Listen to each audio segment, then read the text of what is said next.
Hello, my name is Christian, and today I would like to share with you a lesson modification that I created using the TEACCH, TEACCH method.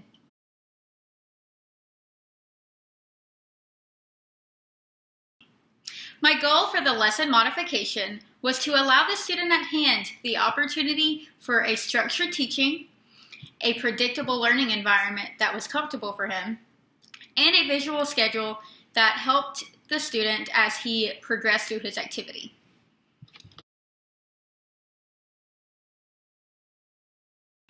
The student that I modified my lesson for was a young boy with autism. For the sake of his privacy, I will call him Student K throughout this video. Student K was very much intrigued by dates, and when I say dates, I mainly mean years. Whenever he would introduce himself to someone new, he would ask them what year they graduated high school or would graduate high school. And almost immediately after they provided him with the answer, he could tell them what year they were born, or maybe a year or two off. But he was just very quick with it, did not have to think about it or anything. He was very intrigued by dates in any form of conversation. When a student around him asked what movie was playing, he immediately stated the name of the movie and even said, and it came out in 2011. He had to add a date to everything he said because he was just very much intrigued by years. Despite being very quick with dates, whenever he was asked a simple math question, such as, what does 5 plus 3 equal? He could not answer it as quick a manner as he could when it came to dates. He needed the extra help to answer the question, and it was just a struggle for him. A few other things I noticed about Student K throughout my time with him was he would use the kinetic sand that was provided to soothe himself. He would spend hours at the kinetic sand tray just spreading it out, and it would be on his hand and on the tape. Like, he just really enjoyed the smoothness of the sand, and it calmed him.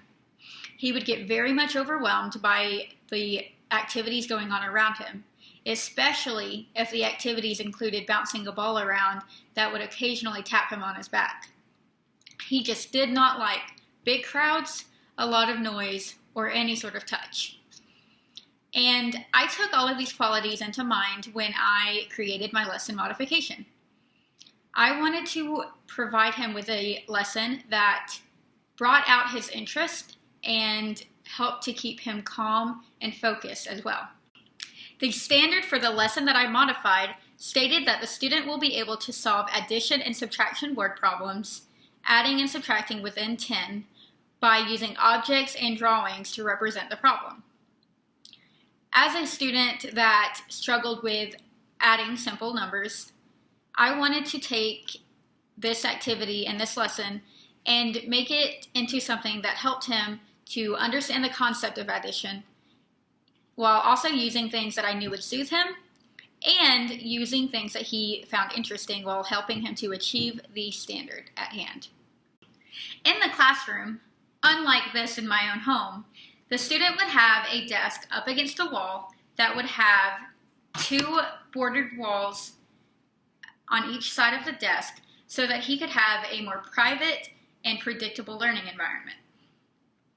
The student found himself very overwhelmed by activities going on around him, and this provides him with the opportunity to just focus on his work and makes it easier for him to get his stuff done and not be overwhelmed by anything that his fellow classmates are doing around him. One of the first things that Student K would do as he sits down in his workstation is take out his visual schedule. I decided to create a plan, completed, working toward type visual schedule for this particular assignment. The working toward part of this schedule is probably going to be the student's favorite part because they get to pick from a variety of incentives that they would like to work toward while they are doing their assignment. I have a computer for a few minutes of computer time, a tablet for a few minutes of tablet time, and the indoor swing because I have noticed a lot of students really enjoy that time on that swing. So we are going to say that student K decided that he is working toward time on the indoor swing. As you can see, each task is represented by a different shape. I decided to use shapes instead of pictures that represent the activity for this schedule because these shapes are interchangeable and I can use them for any type of task box. And even if I wanted to use the same activity later on, I could just mix it up a little bit. Maybe he does one of these in a different order. Each shape on the schedule correlates to a different task that needs to be done throughout this assignment. As each task is completed by the student, he will move each of the shapes over to the completed section of his schedule. And I will show you that as I demonstrate the use of each of the 3 task boxes of this assignment. At the student's workstation, he will have a set of 3 boxes that I call task boxes that he will do throughout this lesson. And each box has a shape that correlates to the visual schedule. And so they are in order, first, second, last.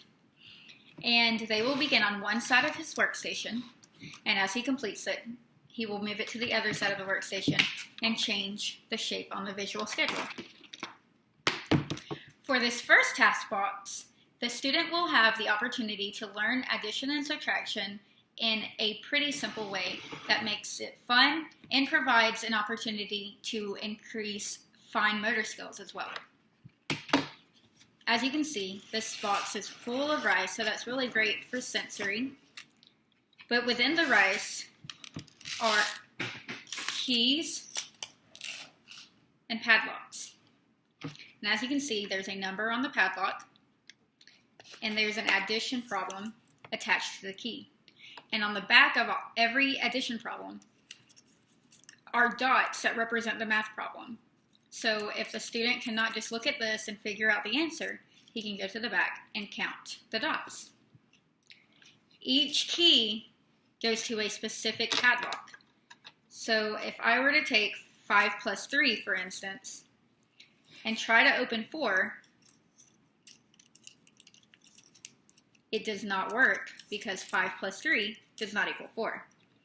However, if I were to take the math problem, the key with the math problem 1 plus 3, and try to open 4, it unlocks. So again, this is a great way to increase the student's fine motor skills and gives a wonderful way to teach math. And these padlocks don't just come with 1 key, they come with 3. So for this activity, I just put 1 key for each padlock. But if you wanted to use this activity in a more challenging way for other students, you could probably add all 3 keys with 3 different math problems that would add up to the same number.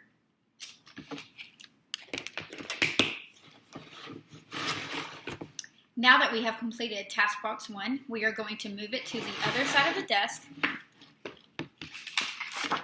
and we are going to take our visual schedule and move the green diamond over to completed.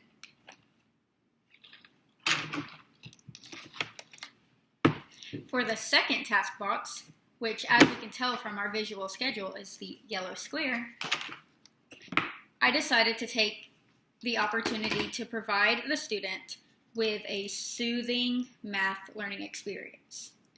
I created sand for him to work with his math. And what I did with the sand is I used flour and baby oil, and I used the lavender baby oil because lavender is a very soothing smell. So not only does he have the soothing touch of the flour and the baby oil, but he has the smell of the lavender as well. In addition to the sand that is created in this box, the student will be provided with a variety of laminated simple math problems, such as 2 plus 1. And what he will do with them is he will take his sand, he will write out 2 plus 1 equals, And then under the numbers, he will draw 2 dots and 1 dot. So he will see 2, 1, 2, plus 1, 3, and get to write his number out next to it. And then he can wipe it away and start over with the next one. And so this is just a great way for him to just be calm and work out a math problem while drawing it out as well. We have completed task box number 2, and we are going to move it to the other side of our desk. And we are going to use our visual schedule to take our yellow square and move it over to completed. We only have one more task box to complete before we get our incentive. And we are at the red circle. Again, I wanted to use this lesson as an opportunity to incorporate the interests of the student that I am working with. And in order to achieve the standard of doing addition and subtraction word problems, mainly focusing on addition at this point, I wanted to use dates. So for task box number 3, the student is provided with a variety of word problem cards and a variety of cards with years on them. The goal of this activity is for the student to read the problem and to find the date that corresponds with the word problem. For instance, this one says, James graduated from high school in 2012. Around what year was James born? This is right up student K's alley, so he would immediately go to 1994. Here, I am just showing 3 examples of what this would look like, but there would be a variety of word problems in here, and even though the standard talks about doing addition and subtraction word problems within 10, I wanted to use this opportunity to introduce the student to word problems and use something that they are interested in so that they feel comfortable with the idea and concept of what a word problem is. And later, after they have mastered the first 2 task boxes and are able to add on their own, that will be a great opportunity to use word problems that are more simple and do not include dates, and then we can provide them with manipulatives to help them to solve them.